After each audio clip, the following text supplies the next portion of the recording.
That was my prom. And I think I can't remember if we went out to dinner or if I made my sister and this dinner and then made her wait on this which was prom. Did your prom wait on you? So that was my fun. And yes, we did.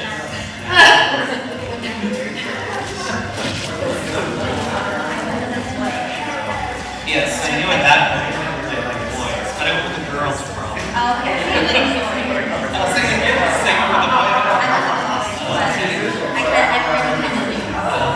Did you ever tell him that? No, I think I ran into him like 5 years after. Does he know now? He knows now. Oh, yeah. It's good to hear. What was your prom song?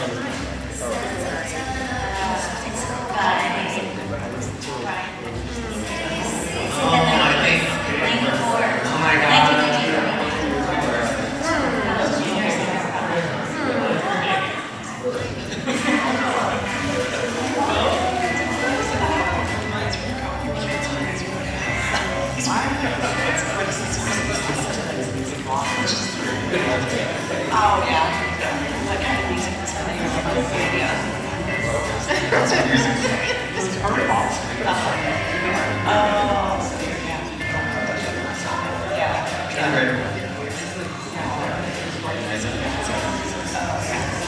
This was Hey David.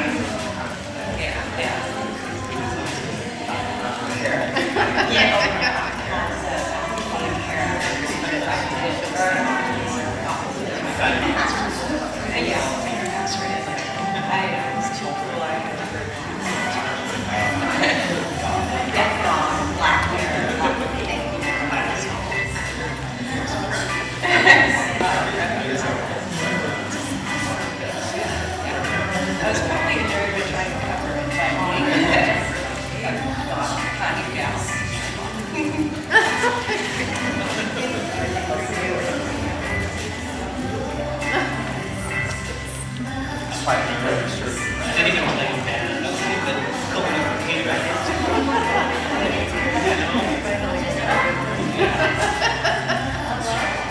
It's a shot.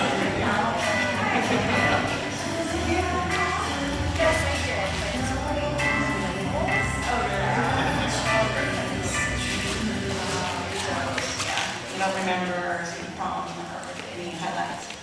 Well, I knew that there was someone that was there. She was like, oh, you're wearing the same dress.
the locker room, and I'm taping up my knee,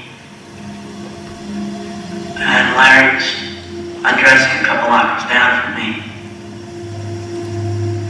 and he's kind of skinny, weak, and I started thinking about my father and his attitude about weakness. And the next thing I knew, I jumped on top of him and started wailing on him. And my friends, they just laughed and cheered me on. And afterwards, when I was sitting in Vern's office, all I could think about was Larry's father. And Larry had me go home and explain what happened to him. And the humiliation. Fucking humiliation he must have felt. It must have been unreal. I mean, I apologize for something like that. There's no way.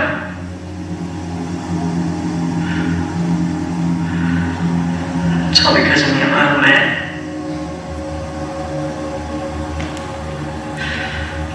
God, I fucking hate him. He's like this mindless machine that I can't even relate to anymore. Andrew, you've got to be number one. I won't tolerate any losers in this family. Your intensity is for shit. Win! Win! Win! You son of a bitch. You know, sometimes I wish my knee would give. And I wouldn't be able to wrestle anymore. And he could forget all about me.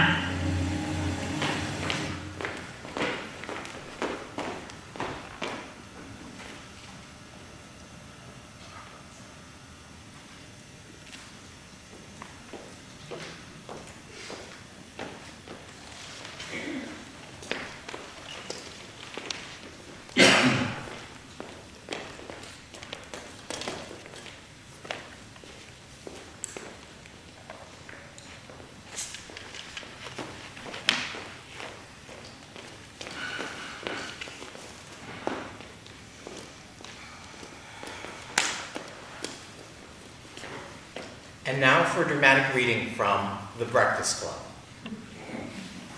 Well, what I do for $1 million, well, I guess I do as little as I had to. Claire, that's boring. Andrew, well, how am I supposed to answer? Could you do that a little more butch? Less wrist. Andrew, well, how am I supposed to answer? Claire, the idea is to search your mind for the absolute limit. Not you, Butch. Oh. Him, Butch. The idea is to search your mind for the absolute limit, like, would you go to school naked? Andrew laughs. Claire, Andrew, would I have to get out of the car? Claire, of course. Andrew, in the spring or in the winter? Claire, doesn't matter. Spring. Make me believe it. Andrew, in the front of the school or in the back of the school? Claire, either one. Andrew, yeah. I do that. They all look at her. Allison, I'll do anything sexual. I don't need $1 million to do it either.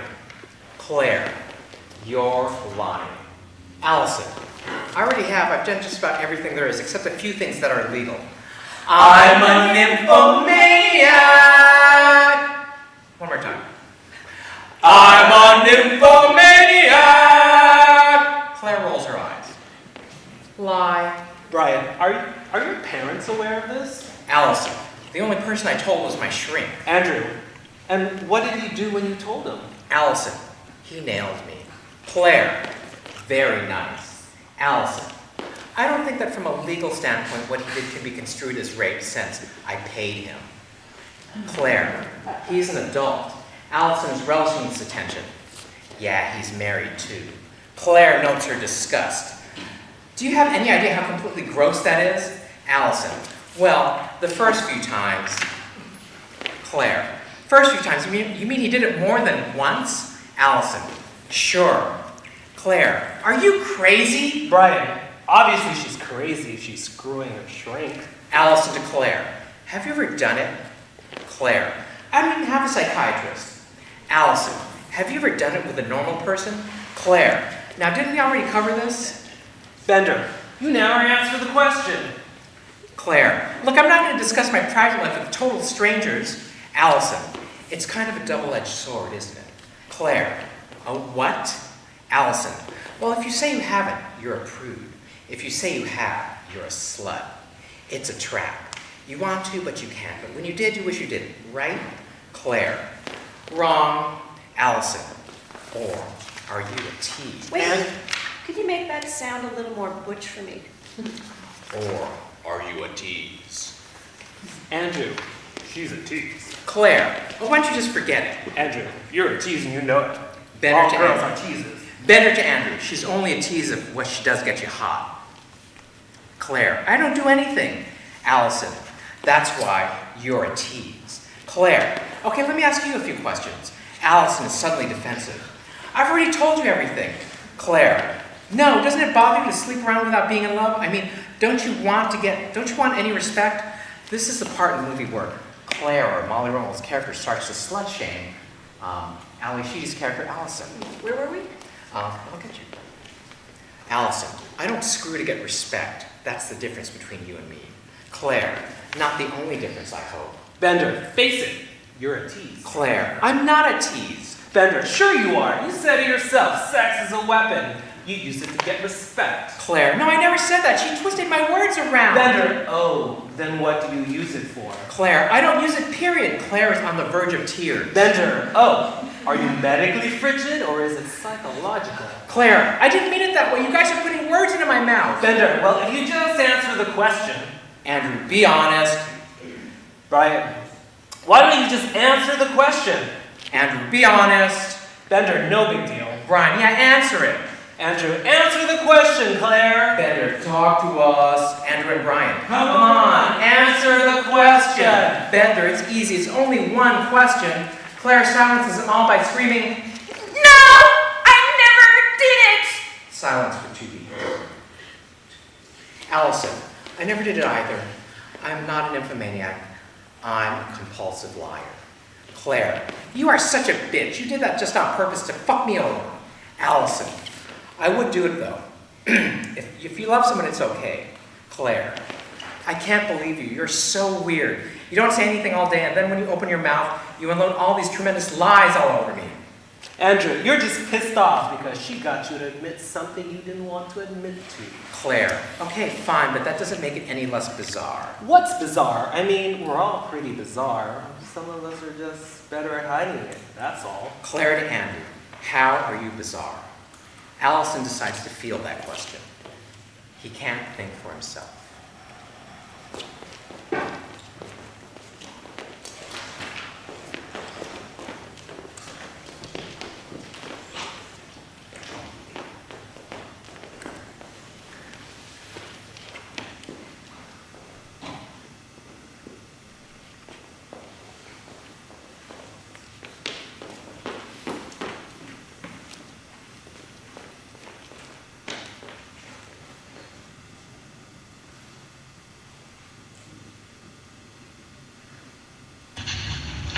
The queer art of failure is about finding alternatives to conventional understandings of success in a heteronormative capitalist society, to academic disciplines that confirm what is already known according to approved methods of knowing, and to cultural criticism that claims to break new ground but cleaves to conventional archives.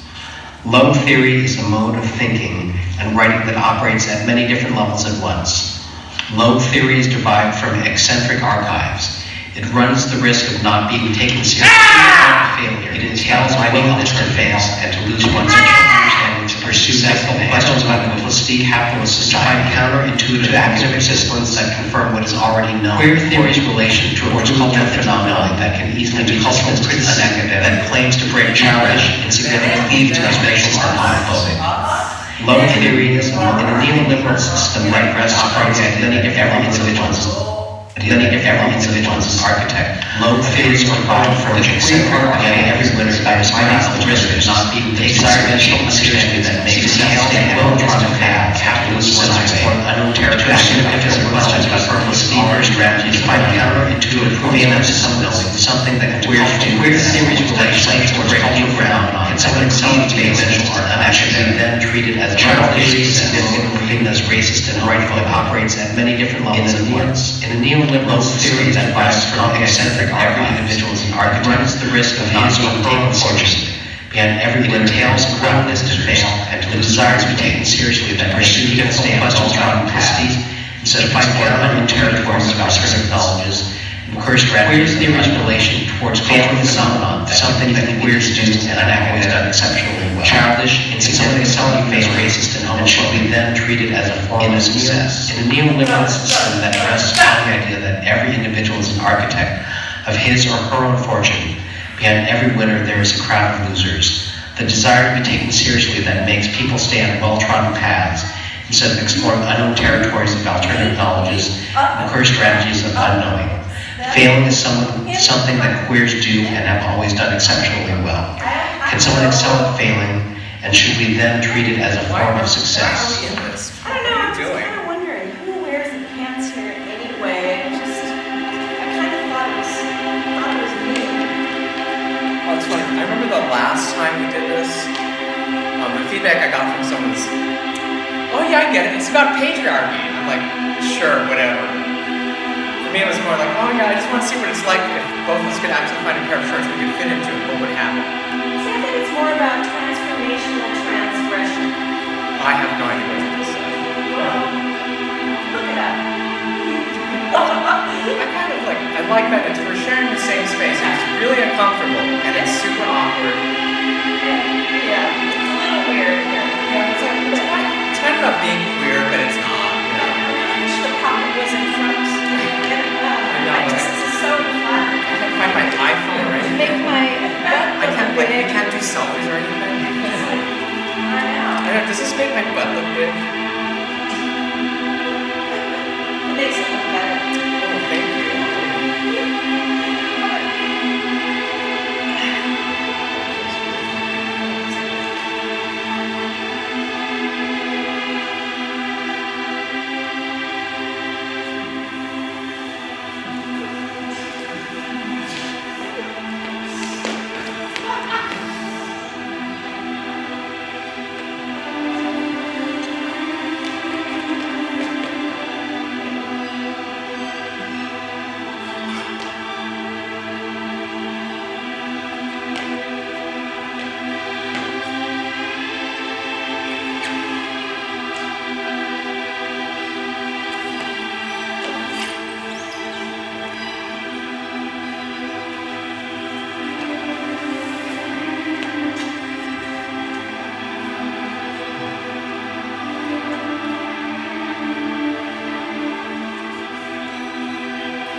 So much easier if we actually had a costume designer make this, but yeah. I had to buy this from the thrift store. I wish you got the right size. It is the right size for 2 people. Which is kind of amazing because this is actually for 1 person. I can almost sit here and sleep. Yeah, we did the last time you showed me. Oh, that's why you did that. Is that revenge? Revenge.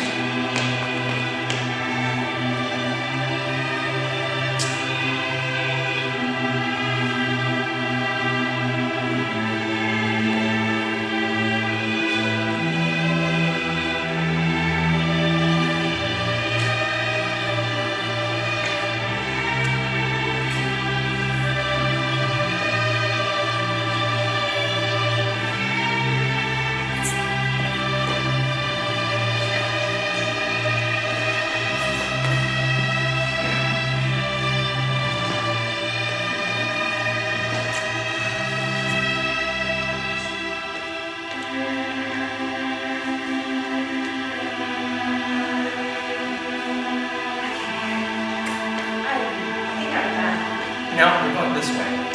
No. No, yes, we are. Not on this.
So in the Breakfast Club at the beginning of the movie, there's a scene where all the kids are in the library, and Judd Nelson's character decides to cause a little mischief, and he gets up, and he pulls a screw out of the door, and the door slams shut, and the principal comes running back in saying, "Who did that? Who caused that ruckus?" And Judd Nelson's character says, "Screws fall out. The world's an imperfect place." And that just was always such a sad statement. Or at least just sort of sums up the fucking world we live in right now. So Loserville.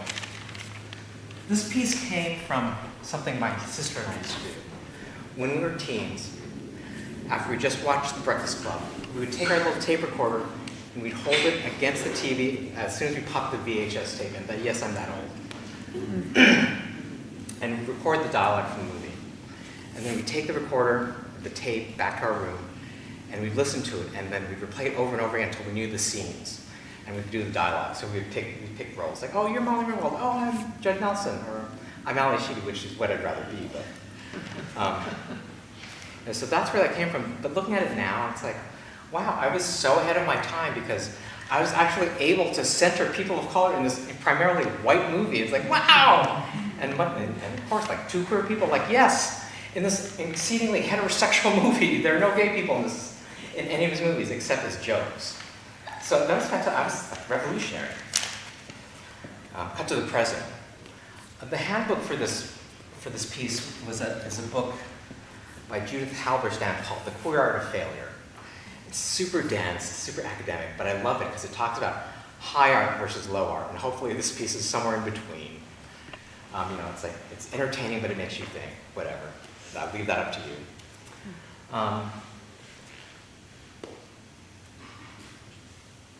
And right now it's kind of, at this place I want to pull in this very twisted sense of the Buddhist sense of presence, which is mindfulness, awareness, where you're at right now.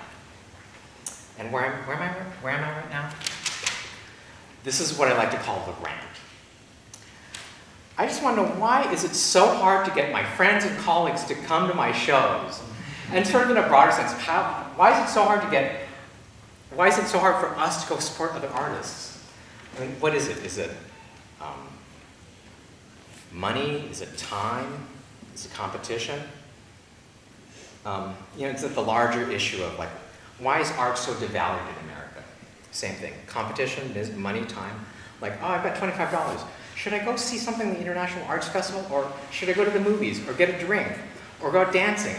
Or go out to dinner? It's just, for some reason, we don't tell adults, we don't tell children that art is something you should go see. It sustains you, it's valuable. And again, it makes me sad.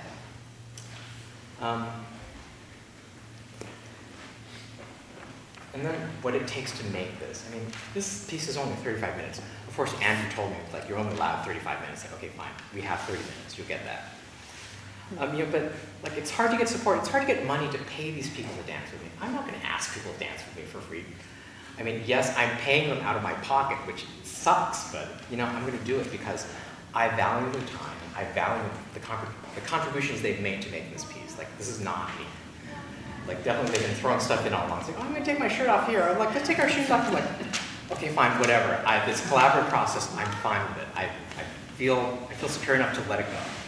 And to say, you have as much stake in this as I do, which I love. It's not like old school, like, you do what I tell you. And I made the mistake of watching Baobab, and man, they just make me feel so old, just watching them jump around stage. I used to dance like that, but now it's like, oh, my knees hurt, my back, ouch. Let's do some soft contact partnering. Let's do gestures, something, let's talk, obviously. And that speaks to, like, am I good enough as an artist? Like, I'm constantly comparing myself to other people, especially when I do share shows. Like, I was like, I'm at the wings saying, are they laughing at me, or are they laughing at them more? Like, do I get more applause, or do they get more applause? Like, it shouldn't be like, I shouldn't compete against my fellow artists. I should say, yay for you! And that's what I was feeling when I was watching it. I was like, yes, you make me so happy. So I'm like, something, like, so I'm letting go of that, thank God. Like, that's a horrible way to go through life as an artist. Anyway, what is this piece about? Is it about gender? Is it about gender because I have one woman and two men? Or I have two men dancing together? Yeah, I guess so. Is it about being queer? All my pieces are about being queer on some level, about being on the outside, hence the title, Loserville. It's about that shared experience we all have about being marginalized, about feeling like we're outsiders, like we don't belong, feeling weird. Is it about race? Well, what in this country isn't about race? Come on, it's ridiculous.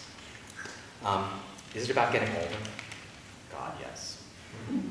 It's about my body, my 49-year-old body, which I sort of had a dyslexic moment. I said I was 59, and so people were like, oh my God, you're 59? You're fantastic. But this body is broken down from 20 years of dancing, 20 years of like really rigorous dancing and not caring. Thinking, I'm going to be dead by the time I hit 40. I'm just going to do whatever I want, and I'm feeling the effects now. It's feeling the effects from the fact that I don't take care of my body. I never go to class, even though I show up at like ODC and people are like, oh, you're here to take class? Like, no, I'm just here to hang out. Or I'm here to use the bathroom. I smoke, I drink, I forget to take my medication all the time. This body is dealing with HIV, which ages my body internally 10 years faster. So I'm 59. And now diabetes, which is not pleasant. And that's a new one. It's like, oh, this is why I have my water. My mouth is so dry. Last night, I was talking and my lips were sticking to my tongue. It was like, horrible. So yes, like, oh, well, you make adjustments for everything. I can't dance like Baobab, but I can dance like how I dance now. And there's something nice about that sort of acceptance. Like, I'm 49/59, but if I'm 59, make it look good, okay?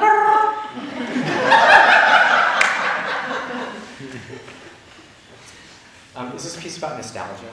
About this movie that I love so much, The Breakfast Club. It's about a simpler time, a time where everything is black and white instead of this gray we live in. Gray, I mean, look at, well, anyway. First, let's talk about, did anyone read, there's this fantastic article in the New Yorker that Molly Ringwald wrote about, she's reflecting back on being in the Breakfast Club and what it means to her now in light of Me Too.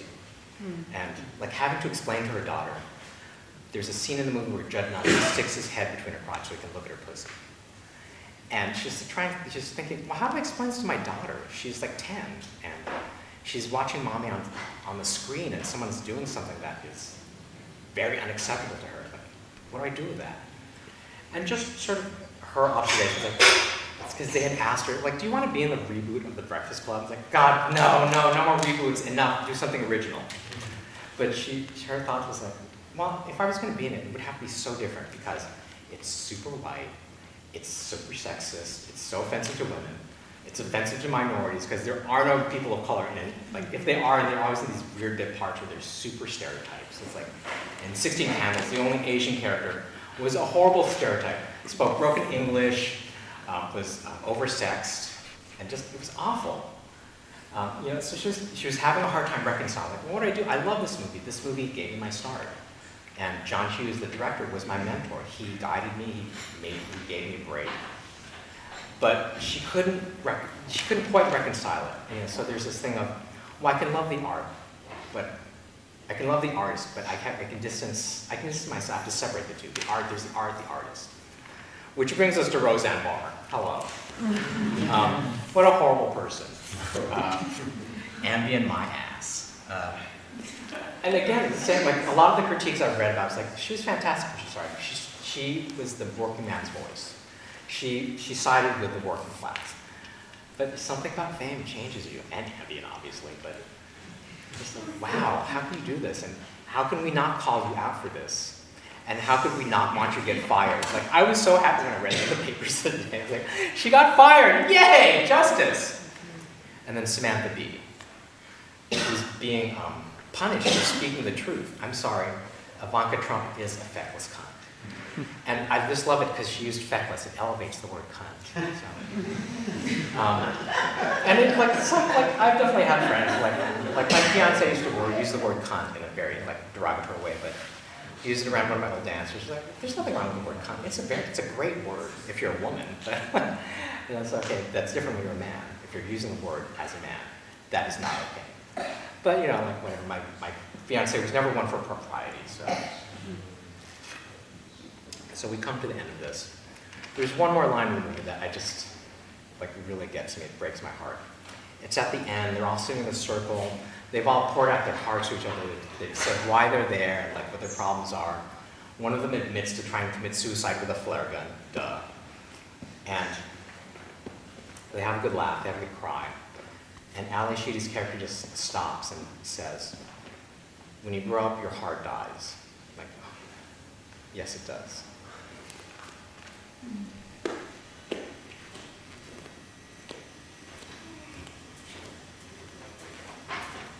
Dear Mr. Burner, we accept the fact that we had to sacrifice a whole Saturday in detention for whatever it was we did wrong. What we did was wrong. But we think you're crazy to make us write an essay telling you who we think we are. What do you care? You see us as you want to see us. In the simplest terms, most convenient definitions. You see us as a brain, an athlete, a basket case, princess, and a criminal. Correct. That's the way we saw each other at 7 o'clock this morning. We were brainwashed. About your family. Mine? Yeah, it's really easy. Stupid, worthless, no good goddamn freeloading son of a bitch, retarded, big mouth, know-it-all asshole jerk. You forgot ugly, lazy, and disrespectful. Shut up, bitch! Who puts me in turkey pot pie? What about you, Dad? Fuck you. No, Dad. What about you? Fuck you! No, Dad! What about you? Fuck you!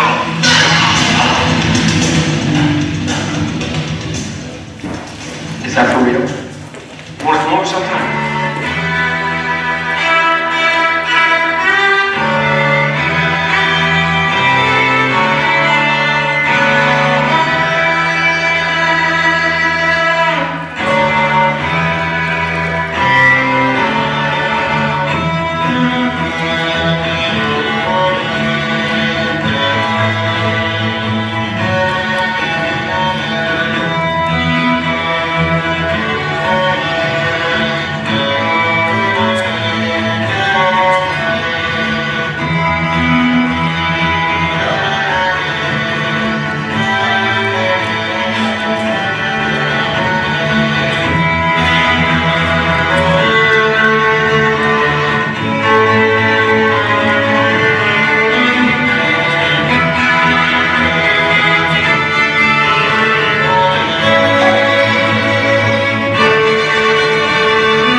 We accept the fact that we had to sacrifice our whole staff paying attention for whatever it was we did wrong. But we think you're crazy to make us write an essay telling you who we think we are. You see us as you want to see us. In the simplest terms, the most convenient definitions. But what we found out is that each one of us is a brain, and an athlete, And a basket case. a princess, and a criminal. Does that answer your question? Sincerely yours, Breakfast Club.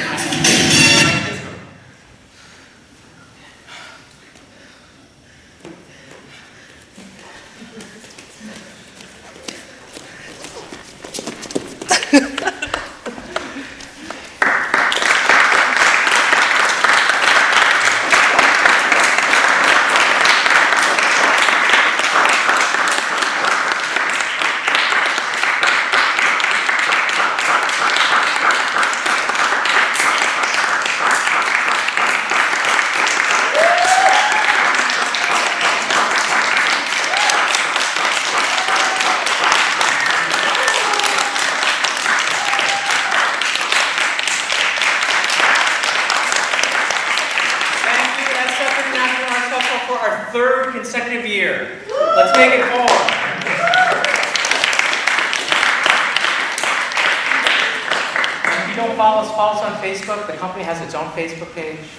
Just do a search for STEAMROLLER Dance Company. We're there. Thank you.